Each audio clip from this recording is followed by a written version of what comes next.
শিক্ষার্থীরা এইমাত্র পাওয়া জুনিয়র বৃত্তি পরীক্ষায় ক্যালকুলেটর ব্যবহার করা নিয়ে নতুন নির্দেশনা। আসন্ন জুনিয়র বৃত্তি পরীক্ষায় নির্ধারিত 8টি মডেলের সায়েন্টিফিক নন প্রোগ্রামেবল ক্যালকুলেটর ব্যবহার করতে পারবেন পরীক্ষার্থীরা। এছাড়াও সাধারণ ক্যালকুলেটর ব্যবহার করা যাবে। ক্যালকুলেটরের নির্দিষ্ট মডেল উল্লেখ করে এই সংক্রান্ত নির্দেশনা কেন্দ্র সচিব ও সংশ্লিষ্টদের পাঠানো হয়েছে। সোমবার 22শে ডিসেম্বর ঢাকা মাধ্যমিক ও উচ্চ মাধ্যমিক শিক্ষা বোর্ডের এক সংশোধিত বিজ্ঞপ্তিতে এই তথ্য জানানো হয়।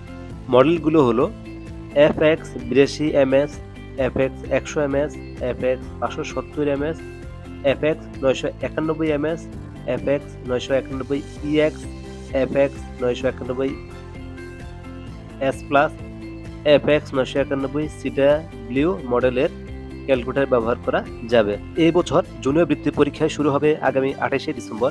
এই পরীক্ষায় সারা দেশে মোট পরীক্ষার্থী 3,46,591 জন। সবচেয়ে বেশি পরীক্ষার্থী ঢাকা মাধ্যমিক ও উচ্চ মাধ্যমিক শিক্ষা বোর্ডের।